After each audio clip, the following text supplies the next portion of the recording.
बिस्मिल्लाहिर्रहमानिर्रहीम, अस्सलाम वालेकुम। पाकिस्तान टुडे के साथ मैं हूँ मंसूर आज़म काजी। नाज़रीन, आज 14,480 अरब का वफाकी बजट बमा तरामीम मंजूर हो गया है और इसके अंदर बड़ी इंटरेस्टिंग चीज़ें नज़र आई। 215 अरब के एडिशनल टैक्सेस लगाए गए हैं। ऑब्वियसली जो IMF की तरफ से बताए गए थे, कुछ चीज़ों के ऊपर कंसर्न नज़र आया है कि जी जो हमारा पेंशन बजट है या जो बिल है वो 800 अरब से भी इंक्रीज़ कर गया है, सो उसको भी रीएड्रेस करने की बात की गई है। इसके साथ साथ आइंदा तकरीबन BISP में 449 से 466 अरब इंक्रीज़ हुआ है। एमनेस्टी स्कीम जो पहले दिन से, जिसके ऊपर एटलीस्ट बड़ा स्ट्रांगली मेरा ये मौक़िफ़ था कि हमें लोगों को नहीं यूँ कहना चाहिए कि आप पैसे उठा के ले आएँ और आपसे कोई पूछेगा नहीं, क्योंकि यही फिर IMF कहेगा और यही फिर आपको फैक्ट ऑफ कहेगा जब आप ये चीज़ें उनको बता नहीं पाएंगे। वो एक चीज़ ख़त्म कर दी है IMF ने। उन्होंने कहा जी ऐसा नहीं होगा कि आप $1 लाख लेकर आए और आपसे कोई पूछेगा नहीं आप कहाँ से लेकर आए, and that's how it is. इसके साथ साथ स्पेशल इन्वेस्टमेंट फैसिलिटेशन काउंसिल, बड़ी ही इंपॉर्टेंट इनिशिएटिव हुकूमत का, इस्टेब्लिशमेंट साथ है। इसकी जब मीटिंग हुई तो उसके अंदर आर्मी चीफ ने भी पार्टिसिपेट किया और एक इंडोर्समेंट है उन तमाम ममालिक के लिए जो पाकिस्तान में इन्वेस्ट कर रहे हैं, करने का सोचते हैं और घबराते हैं कि जी नहीं कर सकते, पॉलिटिकल सिनेरियो क्या है। वहाँ पर एक इंडोर्समेंट मिलिट्री की साइड से भी आई है ताकि पाकिस्तान के अंदर इन्वेस्टमेंट आए, पाकिस्तानी इकनॉमिकली स्टेबल मालिक में उसका शुमार किया जाए और चीज़ें आगे चलें। प्रोग्राम के पहले हिस्से में इस पर बात करते हैं।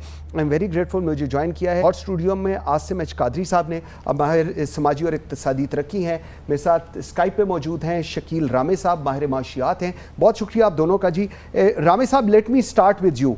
ये जो आज का फाइनेंशियल बिल पास हुआ है जी, बमा तरामीम पे मैं जोर इसलिए डाल रहा हूँ क्योंकि जब ये पहले बिल आया था तो तब ये कहा गया था तमाम आप लोगों की तरफ से कि जी अभी इसमें तरामीम आएंगी फिर ये पास होगा, और 2-3 दफ़ा प्राइम मिनिस्टर की मुलाकात भी हुई है IMF के प्रेसिडेंट के साथ।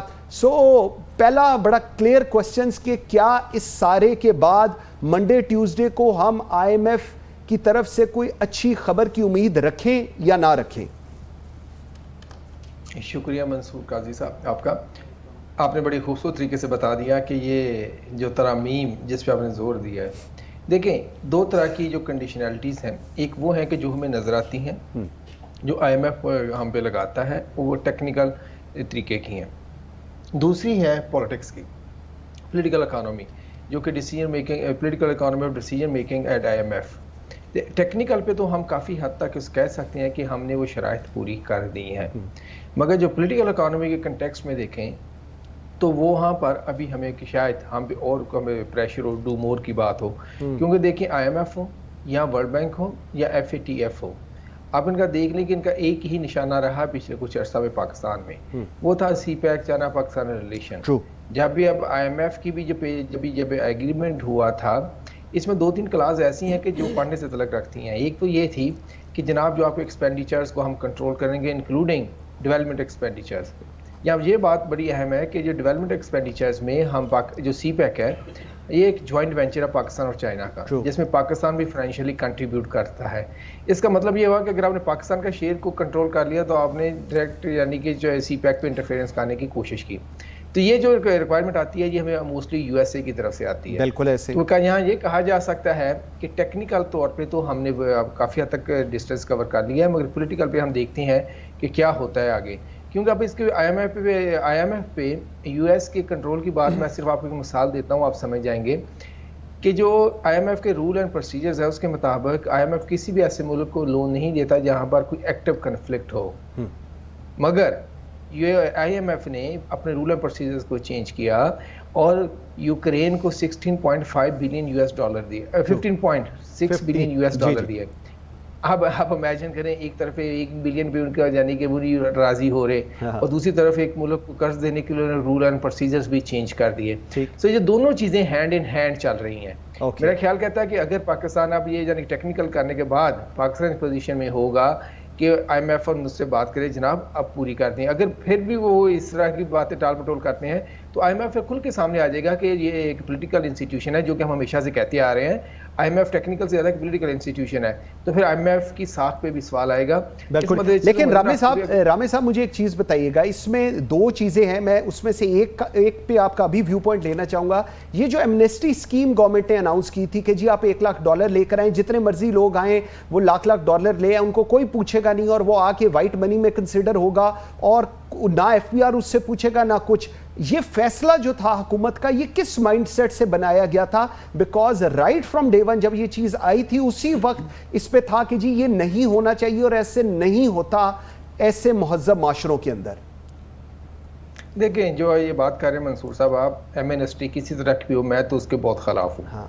क्योंकि आप इससे इनकरेज करते हैं कि उन एलिमेंट्स को जो कि रूल ब्रेक करते हैं। True. आप उनको बताते हैं कि जनाब कोई बात नहीं, आप 4-5 साल माल बना लें, उसके बाद हम आपको एक कानून बनाएंगे और आपको सारा कुछ आपकी ब्लैक मनी को वाइट कर देंगे।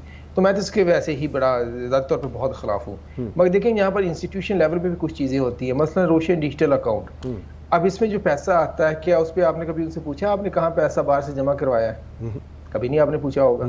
एक चीज़। दूसरा, ये रोशन डिजिटल अकाउंट पे जो आपने दिए थे उनको इंटरेस्ट रेट, उस वक्त जब ये 2019-20 में हम शुरू कर रहे थे, तो US और यूरोप में ऑलमोस्ट 0 या 1% इंटरेस्ट रेट था। बिल्कुल। और हमने 6.5 से शुरू किया और उसको ऐसे किया कि जनाब पता नहीं कि हमने क्या तीर मार लिया, बल्कि हमने प्राइवेट कर्ज, इसको मैं शुमार करता हूँ, लिया, जो कि एक हायर रेट पे था। जाहिर बात है, बाहर जो बैठे हुए थे लोग, चाहे वो पाकिस्तानी हो कोई भी हो, वो देख रहे हैं यार इस मार्केट में मुझे मिल रहा है 1%, 0%, पाकिस्तान से मुझे मिल रहा है 6.5%, 7.5%, मैं ज़्यादा चलता जाऊँगा, साल तक जाऊँ, जैसे ज़रा जाऊँ तो 8.5% पे भी चला जाता है। ठीक। तो जो हमारी ये जो है ना इस तरह की चीज़ें होती हैं मंसूर साहब, ये हमें देखनी पड़ेंगी, आया कि हमने इनको कैसे कंट्रोल करना है। अगर रोशन डिजिटल अकाउंट है तो फिर उसमें हमने सिर्फ उन लोगों को इंक्लूड करना है कि जो वाकई बाहर के सिटीजन है, ड्यू नेशनलिटी उधर ही रहते हैं, पाकिस्तान में नहीं रहते। ये ना कि पाकिस्तान से पैसा बाहर लेगा किस तरह और उस अकाउंट के थ्रू वापस ला के फिर उसको बाहर हुंडी हवाले से बाहर भेजा और उसके बाद आगे। बिल्कुल ठीक पॉइंट कह रहे हैं। अच्छा कादरी साहब, आपकी तरफ आता हूँ। Sir, special investment facilitation council,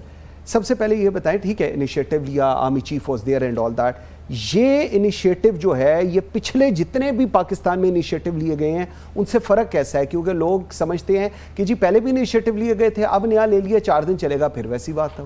तो ये बात बिल्कुल ठीक है आपकी और लोगों का जायज़ है सवाल करना, क्योंकि देखिए ये 1992 से चल रहा है। It was Pakistan Investment Board and then became Board of Investment in 2001 और अब तक वो वही चल रहा है। और 2000 का एक एक्ट भी आया जिससे वो कर। बात सारी है कि जी इसने कोई काम आपको, कोई लैंडमार्क, कोई लेगेसी आपको नज़र नहीं आएगी कि कोई ऐसा कमाल कर दिया हो। ट्रू, जितने भी पहले चले हैं। ओवर 300 उस वक्त जब शुरू में था इसका स्कोप, क्योंकि 300-350 लोगों की एम्प्लॉयमेंट थी, but everything was under the bureaucratic Nizam. True. और वो अगर वहाँ रहे, उसी में निज़ाम ने रहना, तो फिर वैसे ही है जैसे आपके पास कई दर्जन और डिपार्टमेंट्स हैं। And this is exactly what happened. ठीक। बीच में कभी कोई पॉलिटिकल आ गया, 1-2 दफ़ा टेक्नोक्रेट्स लग गए। लेकिन मेरा ख्याल है क्योंकि इस वक्त एक तो हमें ज़्यादा डिटेल्स इसकी है नहीं इस वक्त हमारे पास, बट मैं इसको बहुत खुशाइंद इसलिए समझता हूँ कि हमें इस वक्त एग्जैक्टली पता है। देखिए पहले तो IMF से जो हमारी हालत है, one of the last programmes I was with you, तो आपने एक शेयर पढ़ दिया था, तो मुझे भी ख्याल आ गया कि वो एक बड़ा है कि जहर भी देते हैं तो कहते हैं कि पीना होगा। अच्छा। जो मैं पीता हूँ तो कहते हैं कि मरता भी नहीं। वाह, सही, बिल्कुल तो, ऐसे ही। और फिर वो गोल पोस्ट चेंज हो रहती है। और अभी रामे साहब ने बड़ी सही बात की है कि there is a technical aspect and there is a political aspect. बिल्कुल ना, तो फिर इन करंट कंडीशंस क्या करें? हमें कुछ ना कुछ, मैं तो देख रहा हूँ कि 13 महीने में पहली दफ़े कोई एक आउट ऑफ द बॉक्स चीज़ सामने आई है। मैं तो पहले दिन से ही कह रहा हूँ कि हमारी क्या प्रॉब्लम है। IMF ने आपको पैसे दिखाए और फिर वो गोल पोस्ट चेंज होती रही। The entire country is looking at them, the entire government is looking at them. ठीक। ये नहीं देख रहे कि इस टाइम में हमने और कोई रास्ते हैं पैसे बनाने के।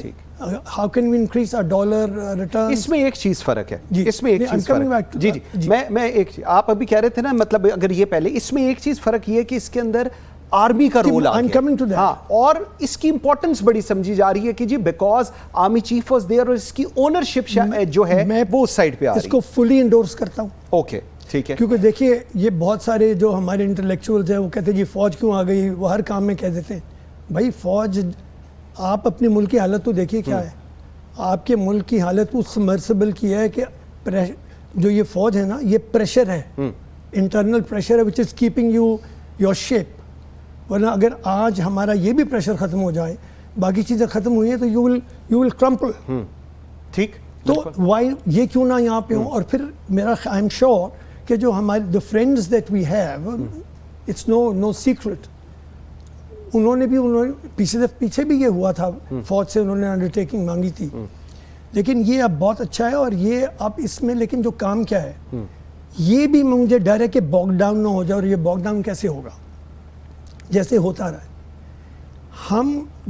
हमारा जो होमवर्क है ना, एक बड़ी बिजनेस क्लॉज है जिसको कहते हैं RWA, ready, willing and able. Okay, now our readiness, we think we are ready, we are actually not. Not. True. And this goes for almost every single aspect of our departments. ठीक।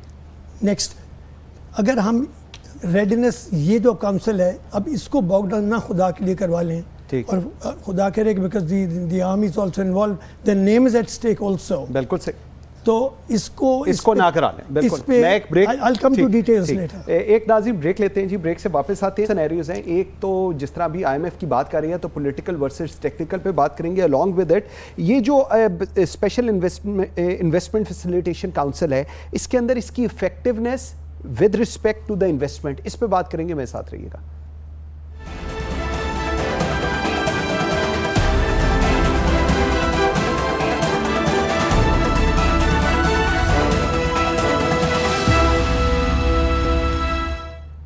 Welcome back after the break जी। राबे साहब, दो चीज़ें, एक political versus technical issue, ये तो है ही है, ये चल भी रहा है, ये चलता रहेगा। 2-3 जगहों के ऊपर हमारे सिंग अड़ाए हुए थे हम लोगों ने, और आज भी शायद अड़ाए हुए हैं, जिसके अंदर सबसे ज़्यादा एक्सटर्नल फाइनेंसिंग है विद रिस्पेक्ट टू IMF कहता है जी $6 बिलियन है, हम लोग कहते हैं नहीं जी उसको $4 बिलियन। ये जो हम क्या पहले सबसे पहले बताएं, क्या हम इस पोजीशन में होते हैं कि हम IMF के साथ जाके ऐसी सिचुएशन में एक डेडलॉक की तरफ चले जाएं? क्योंकि फिर हम कहते हैं जी वो गलत हैं, फिर वो फिर कहते हैं फिर कर लो आगे जो करना है। क्या इसका हल क्या है? देखें, एक बात तो मंसूर साहब बड़ा क्लियरली जान लें, IMF और जो international financial institution of westerns, इन्होंने पाकिस्तान को बड़े तरीके से एक डेट ट्रैप में फंसाया है। बिल्कुल ठीक है। उस डेट ट्रैप में फंसाने के बाद इन्होंने हर चीज़ में इंटरफेरेंस करनी शुरू कर दी। स्पेशली 1998 का जो प्रोग्राम आया था, स्ट्रक्चरल एडजस्टमेंट प्रोग्राम, उसके बाद इन्होंने हमसे 2 काम ऐसे करवाए हैं जिसने हमारी इकोनॉमी का बट्टा बटा दिया है, और जिसपे हम अब कोई बात नहीं कर रहा है। अफसोस की बात यह कोई बात नहीं कर रहा।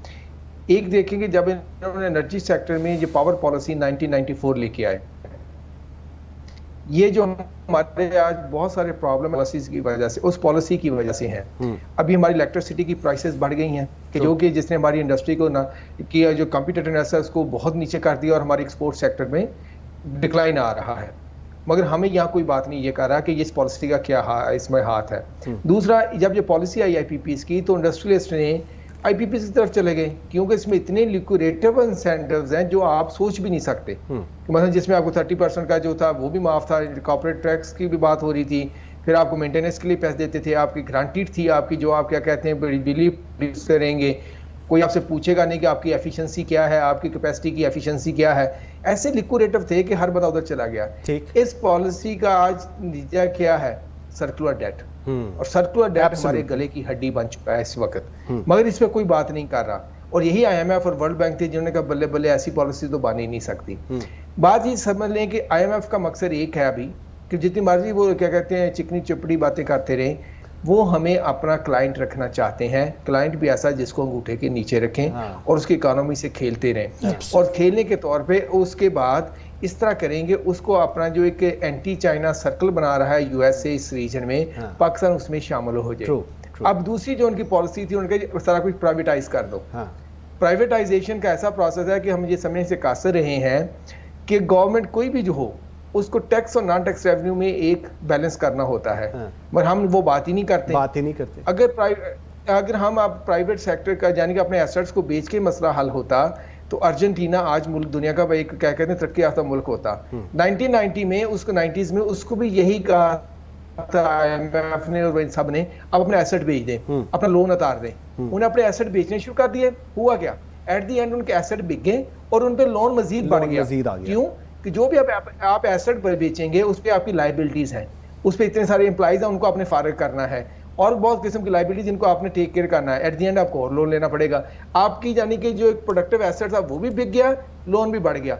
ये दो पॉलिसी ने हमारा बट्टा बिठाया हुआ है और अभी भी आप देखें IMF की तरफ हमें पुश कर रहा है बार बार, प्राइवेट करो, अपनी स्टील मिल बेच दो, PIA बेच दो। सिर्फ एक बात का मुझे जवाब दे दे कोई मंसूर साहब, जी कोई दुनिया में कोई बिजनेसमैन क्या कोई ऐसा इंस्टीट्यूशन खरीदेगा, मिल खरीदेगा जो सिर्फ घाटे में रहती है और घाटे में ही रहे मुस्तकबिल में? बिल्कुल सही। कोई ऐसा इंपॉर्टेंट पॉइंट मसला कहीं और है। अच्छा कादरी साहब, जो इस वक्त बात हो रही है उसके साथ मैं कनेक्ट कर रहा हूँ स्पेशल इन्वेस्टमेंट फैसिलिटेशन काउंसिल को। इसका स्टेटस और इसकी अश्योरिटी ये सबसे इंपॉर्टेंट है कि जो टारगेट्स हैं क्या वो अचीव होंगे और इंटरनेशनली दुनिया इसको कैसे देखेगी?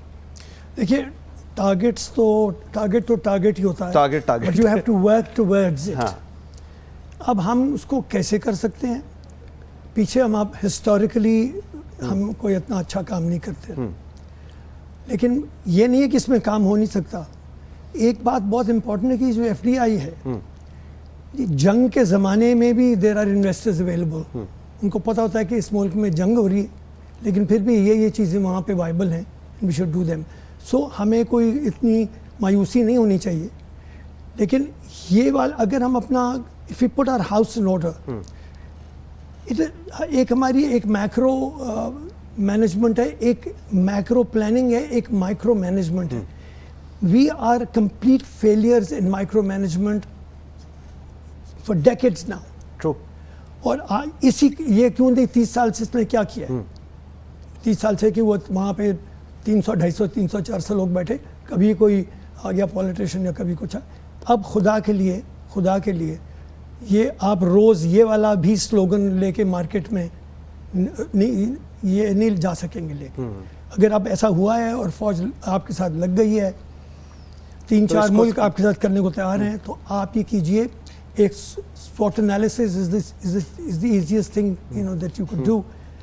और आपको ऑन गोइंग देखना है कि आपके पास जो प्रोडक्ट और कमोडिटीज़ या जो भी चीज़ है जिसके लिए आपने फॉरेन इन्वेस्टमेंट ढूंढ रहे हैं, वो कितनी वायबल है, कंपेटिटर्स क्या कर रहे हैं। मैंने आपसे एक पिछले प्रोग्राम में भी कहा था कि एक ऐसा डिसिप्लिन है विच इज़ एग्रीकल्चर, जिसमें हमारे लैंड मौजूद है और जो गिवन हमारे वाटर रिसोर्सेज हैं उसमें हम विद मॉडर्न टेक्निक्स हम उसको इस्तेमाल कर सकते हैं।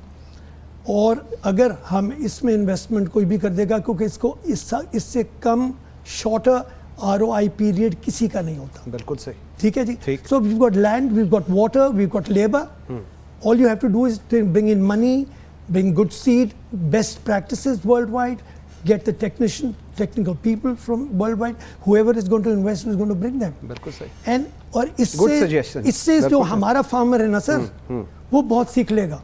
अब ये देखिए KFC आया था, अगर मैं इश्तेहार नहीं कर रहा, तो उसके बाद कोई 500 हमारे अपने पाकिस्तानियों ने AFC, BFC, CFC, बिल्कुल ऐसे यही एडवांटेजेस होते हैं। बिल्कुल ठीक। तो आपकी एग्रीकल्चर टर्न अराउंड कर गई, तो आप तो इस वक्त आपको और कोई इंडस्ट्री लेने आप इसी पे कर ले जिस पे आपकी स्ट्रेंथ हो सकती है। इसमें करें 10-15 बिलियन डॉलर आप कमाना शुरू कर देंगे। बिल्कुल। काजी साहब बहुत शुक्रिया आपका, शकील रामिल साहब बहुत शुक्रिया आपका। नाज़रीन एक ब्रेक लेते हैं जी, ब्रेक से वापस आते हैं तो जाद मीर साहब और मुजाहिद बरेलवी साहब मेरे साथ होंगे और ज़रा सियासी मंजरनामा जो है पाकिस्तान का उस पर बात करेंगे। मेरे साथ रहिएगा।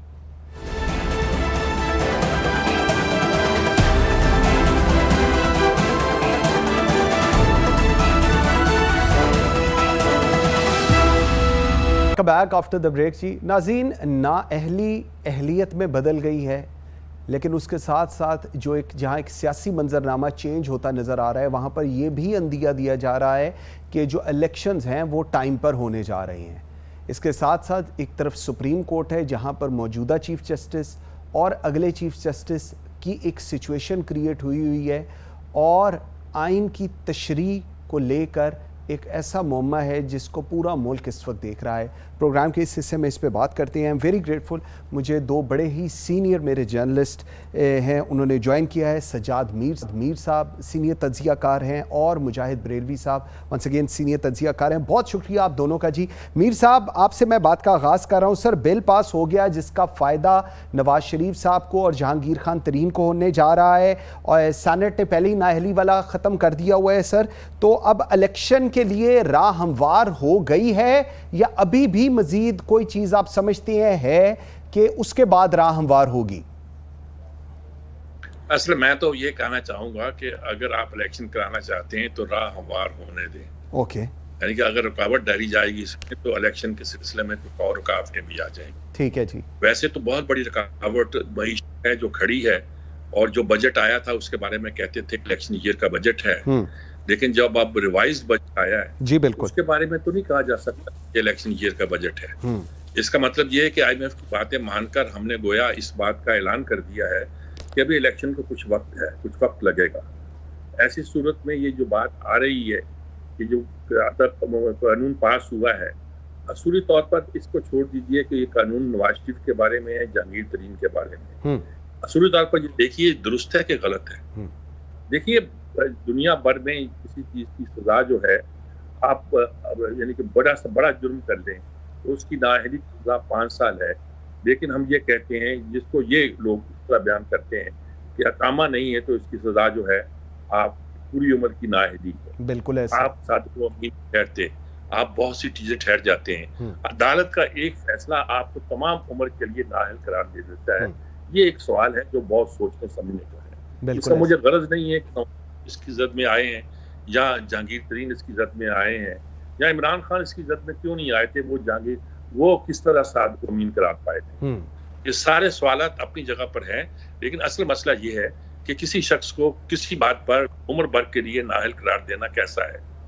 जहां तक नवाज शरीफ के मुकदमे का ताल्लुक है, मैं रात ही मिल के आया हूँ, ये हमारे जो हैं क्या नाम है इनका, हमारे वकील मशहूर, जिन्होंने उस जमाने में भी ये बात कही थी कि ये गैर आईनी ठीक और गैर कानूनी, और एक नहीं कई कानूनदान थे जो ये बात करते थे कि ये फैसला गैर आईनी और गैर कानूनी है, उसी दिन करते थे। आज तक डिस्प्यूटेड मामला वैसे ही है जिस तरह भुट्टो की फांसी का मामला आज तक डिस्प्यूटेड गिना जाता रहेगा। अब इसमें बहुत कहानियां बाजवा दूसरे लोगों की आती गई हैं, ये एक दूसरा पहलू है, लेकिन एक असूली पहलू बयान करना चाहिए कि आप किसी को, अदालत किसी शख्स को उम्र भर के लिए नाअहल करार दे सकती है। ठीक ठीक। क्या किसी शख्स को इस मानों में साद को अमीन करार दी सकती है जिस मानों में, अल्लाह मुझे माफ करे, कि हजूर नबी करीम साद को अमीन थे। उस तरह का साद को अमीन ढूंढना तो खैर नामुमकिन है। उस तरह के साद को अमीन की शर्त रखी जाए तो शायद कोई भी उसमें कामयाब ना हो सके।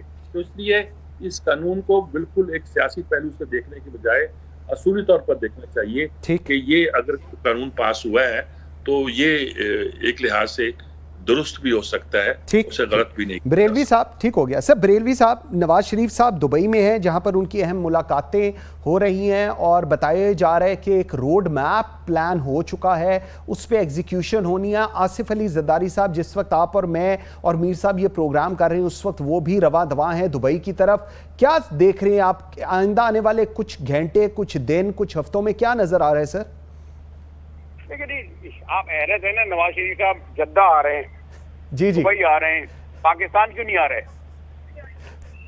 पाकिस्तान वो नहीं आएंगे, उनके भाई की हुकूमत है तब नहीं आ रहे। भाई आप यानी आप और कीजिए तो यानी लोग इस तरह आते हैं जिस तरह, मैं वैसे नहीं करना चाहता, बहरहाल मेरे लिए काबिल एहतराम है, लेकिन आप कुछ तो सवाल नहीं करने वाला होता। यानी आपको भी प्रतियां मान ली है लोगों ने, क्यों नहीं आते? इसका मतलब ये कि उन्हें आज तक यकीन नहीं है कि 18 मई के बाद यानी 14 अगस्त को जब की गवर्नमेंट खत्म होगी तो ये जो नया सेटअप बन रहा है उन्हें वो सब रियायतें देगा जो उनके भाई के दौर में से मिल चुकी हैं। यार एयरपोर्ट तक पे तो इन लोगों को, इनको जाके गले में हार पहना के सेनेटर बनाया जाता है और वजीर बनाया जाता है, इनके भाइयों को और सबको। नवाज शरीफ साहब का क्या खौफ है? खौफ नहीं है, असल वो ये अभी तक उस एस्टेब्लिशमेंट को जो ढके हुए है ना, अभी तक भूले नहीं 99 की, वो जब उनको हथकड़ियां लगा के आया था। इससे ज्यादा और क्या चाहते हैं भाई? जो इस वक्त तो एक पेज पर है ना, सिर्फ एक ही बड़ी पार्टी सिस्टम है जिसके 10,000 लोग जो है इस वक्त जेलों में हैं।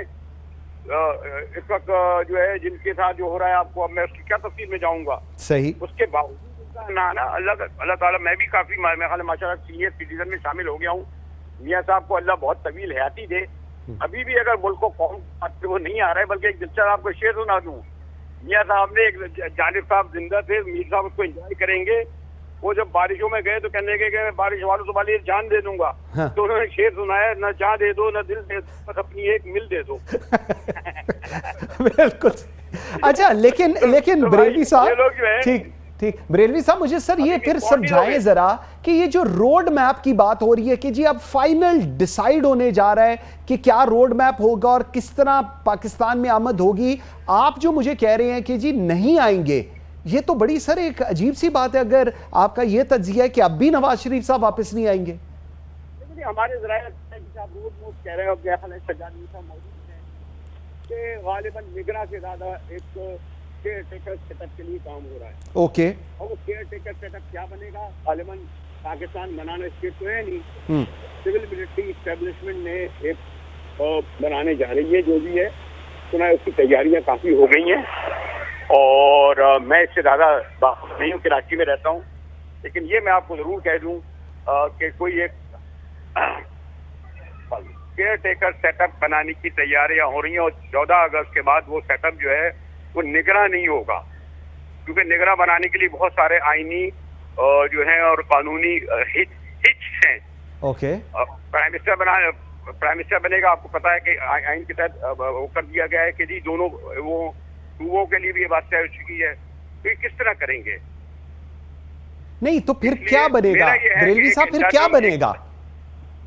जनाब, एक इंटरनल सेटअप हो सकता है वो 1 साल के लिए हो, अच्छा हो सकता है वो 2 साल के लिए हो, और उसके जवाब मौजूद हैं कि मुल्क में इमरजेंसी है, इकोनॉमिक इमरजेंसी है, मुल्क में सूरत हाल ये है, 10,000 लोग सियासी कैदी हैं। 1 मिनट रुको बेटा जी।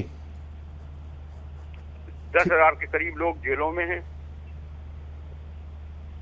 ठीक ठीक, मैं एक ब्रेक ले लूं जी।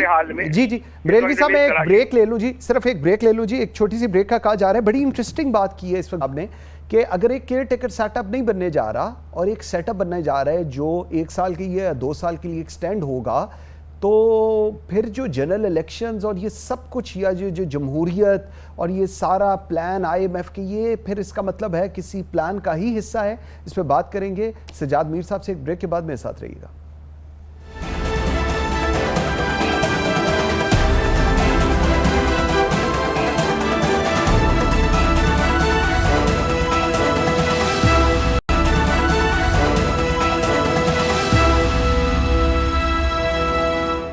Welcome back after the break जी। सजाद मीर साहब, जो इस वक्त बरेलवी साहब फरमा रहे हैं, ज़रा इसकी मुझे तशरीफ फरमाए सर कि केयर टेकर सेटअप नहीं आएगा, एक इंटरम सेटअप आएगा और उसका टाइम स्पैन 1 साल या 2 साल हो सकता है।